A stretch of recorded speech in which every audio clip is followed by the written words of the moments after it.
pretzel. Pak choy is $12.50 a bundle, $11.50 now for potato. Some places. All right. 22 minutes after the hour of at 7 o'clock. And of course, from the music, you know, we're going to be speaking about food. But this morning we have with us, no, not food. We're going to be talking about vaccination drive. This morning we have with us Rajiv Dipti, who is the president of the Supermarket Association of Trinidad and Tobago. Good morning to you, Mr. Dipti. Good morning, Natalie. It's good to see you after so long. Thank you for the pleasure of having me back on the show.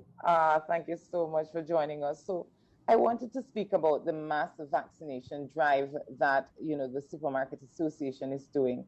So talk to us about, you know, the rollout, when it started and how it went, how it's been going thus far. Well, as you know, we've been advocating for vaccination for our sector for some time now. And it's certainly been quite the journey.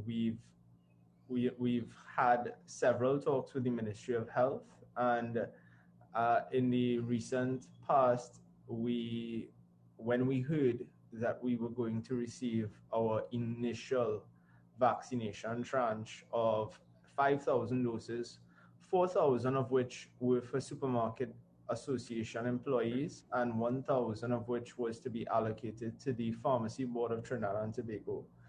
We turned around very quickly a site based on the mass vaccination apparatus. I did a walkthrough of the Tacarigua Racket Center, and I observed the setup and the requirements and what it took to run a mass vaccination site.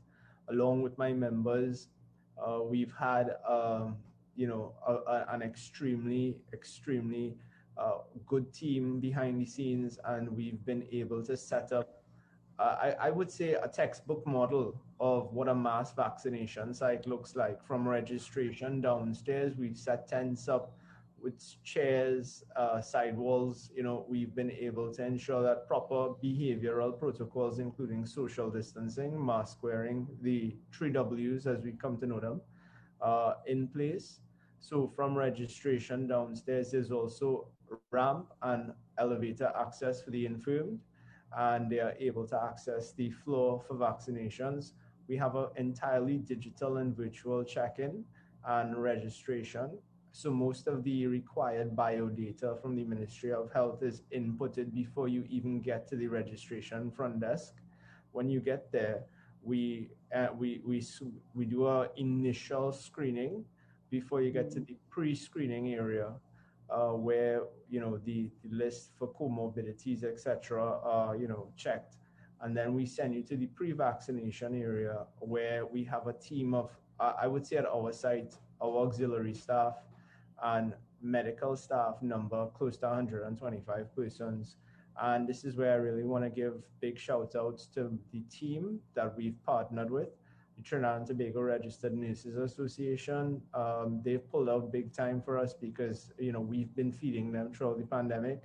The TNT Medical Association, Dr. Vishy Behari, is surely, one of the unsung heroes of this pandemic, as well as the Trinidad and Tobago Red Cross Society. I remember giving them a call, and in less than a day, they sent about 30 volunteers and an additional ambulance, and they were really, really super. And they continue to be really, really super. But talk to us, because I know that when we have these vaccination sites, is that we need people there who are qualified, so to speak, to give the vaccine. So where do you get that support from?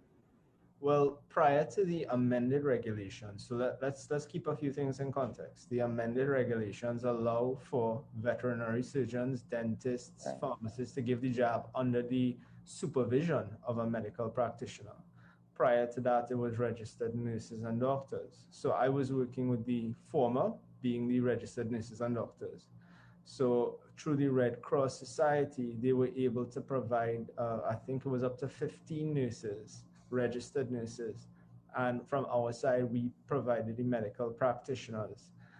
So we were able to marry these competencies to ensure that we were able to do the mass vaccination. So at our site, let's talk about the throughput of persons that we're able to vaccinate every half an hour, because that's how we do it. Yeah. We're able to push up, starting tomorrow, we're doing up to 100 persons every half an hour. And the ambit of this is up to 2,000 jabs per day. And that's But so far, how many jabs have you been able to do per day? so far, Hmm. well, this is working with the Ministry of Health. The rate limiting factor for any given day is the amount of doses delivered in the morning and how many are to be replenished during the course of the day. The most successful day thus far has been 1,500 jabs. And of course, this is all based on the Ministry of Health and their data.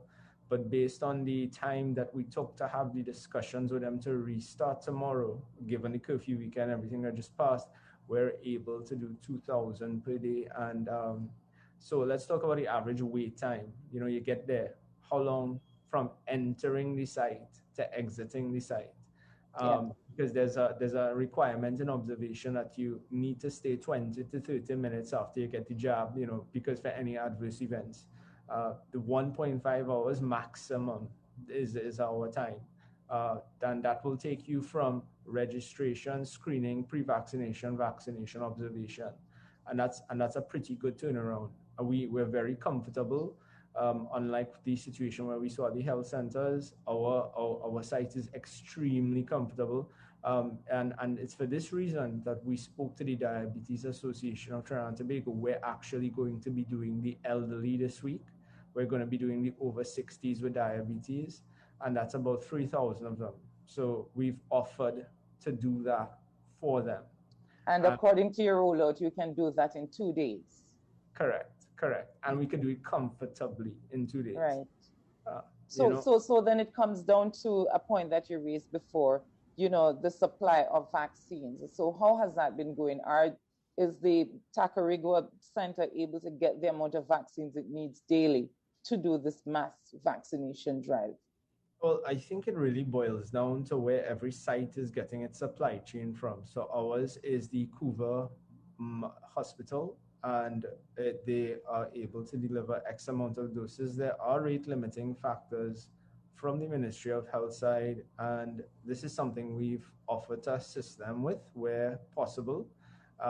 It And can how would you be able to do that?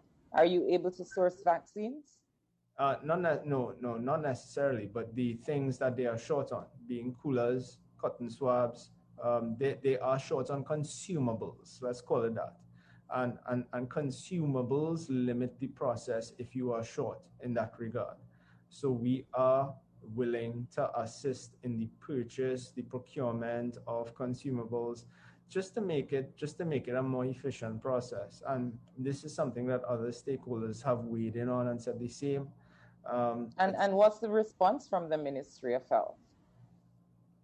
I think they are willing to take the assistance just by accepting the fact that we've seen the Nagar set up as a site, just that we've seen a mall turned into a mass vaccination site, that they are willing to accept that ours is the model. When I look at the health centers, they're really colonial small structures. They're not meant to take in more than 20 persons. So I think when you talk about mass vaccinations for the future, going forward, and a truly mass vaccination, I looked at one in the United States. If you get up to 10, 20, 30, 40,000 people a day, that is a mass vaccination. Yeah. What we're doing right now is still mass, but it's not mass in a critical mass kind of way. But certainly, I think that The ours is. setup is better than the health centers, Yeah, for yeah, sure. for Yeah. sure, for sure. And I think that's something that they could use the assistance on geographically in different areas of the island. And I have had outreach from, different communities saying, listen, we like what you're doing. We want to copy and paste it. How do we go about it? And I said, guys, it really depends on if the vaccines are available.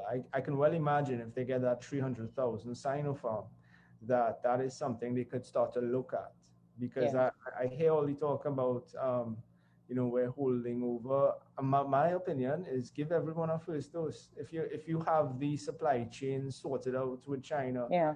get the Sinopharm for the second dose and just give everyone a first jab, because right now Right. the situation with deaths and cases is really it's terrible, it's worrisome. People are begging me for this vaccine, and I'm saying, guys, no, it's supermarket workers, it's is what it is. Right. So the people who you vaccinate at Takarigo are the people who fall At under the so, Supermarket but the Association. people we vaccinated at Center Point Mall. Center Tacarigua, Point Mall. yeah, Sorry. Tacarigua was the model we modeled it after. Okay. Right, yeah. So it's just the supermarket workers that you vaccinate. We vaccinated pharmacists thus far. We vaccinated supermarket workers. This week we'll be vaccinating supermarket workers and people over 60 with diabetes. Yeah. And also, we've extended a little courtesy to our suppliers as well, because we have sales reps and merchandisers inside these stores replenishing, and they're also at risk. But we will need more doses to inoculate the sector. It's by no means a quick fix, but we are very happy. We are very appreciative of what the Ministry of Health has done for us, and we're willing to keep going. Our sponsors, our people, we're willing to play a role in the mass vaccination So rollout. is it that you want the Supermarket Association wants to vaccinate not only, people who fall under that category, but just, people in Trinidad and Tobago on a whole, when if we have the doses to vaccinate people? That's a pertinent point. Once we have the doses available, we will do it, and we will do it, and we will do it at no extra cost. Right. We will ensure that we could, once the quantum of doses, I really want to ensure that the efficiency of the site could go up to 2,000 doses every day. And once I could do that, I will jab people for the Ministry of Health, and just I mean, it's human service at this point in time. So we're all about that.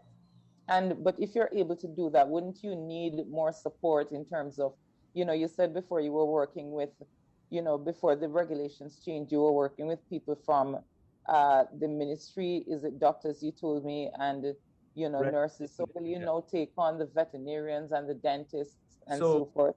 So what I've spoken actually to, a veterinary surgeon. What the Ministry of Health has actually started doing, and this is commendable, they've given them a retraining course. So, I mean, the injection really is an injection intramuscularly into the deltoid, right? And these medical professionals, there are refresher courses. I spoke to one recently who did one at SAPA, and he said, listen, it was a half day thing. They gave us some videos, lectures, and quick material and some practice, and we can do it now under medical supervision. So I would encourage those healthcare professionals, if it's a half day or a day or whatever it is, do it and come and work with us. Yeah. We could use the support right now.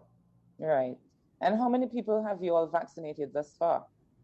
We've done 5,000 jabs, and at the end of this week, we'll do a further 7,500. So that will bring us up to about 10,000, 12,000. 12,500, yeah.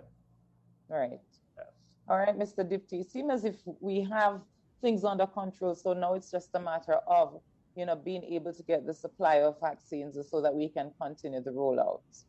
Certainly, yeah, Natalie. I think that's really, and I don't think we're doing too badly. I think we're on course for what, 10% of the population, and the reality is I know that they're holding over for second doses, but I really am. I can't hold back my opinion here. I really am in favor of giving everyone a first dose, because it provides some layer of protection, and people are begging for it. They really do. I think that we need as many vaccines in this country. I think we need as many variety of vaccines in this country as well, because a lot of persons are asking me about vaccine passport and all these different things. They want to travel. I don't think they can go to Canada with the Sinopharm right now. So they've been asking me if I can give them AstraZeneca. I said, guys, the ministry gives me what the ministry gives me. I work with what the ministry gives me. Right. Yeah. Well, don't worry about that. Tomorrow morning, right here on the Now Morning Show, we'll have Dr. Asher Williams to talk to us about the different kind of vaccines, what makes them different, why people can travel with some and not others. So we'll have all that information. But thank you so Excellent. much for speaking with us this morning. You're most welcome, Natalie. A good shout out to the Now Morning crew and the good people that work there, and a good shout out to Trinidad and Tobago. Stay safe, everyone. Thank you so much, Rajiv Dipti, their president of the Supermarket Association, talking to us about the mass vaccination drive that's ongoing at Center City, and they just want that to continue. So we hope we can get the supply of vaccines so that we can get people inoculated. We take a break and we'll be back. Na, na, na, na, na.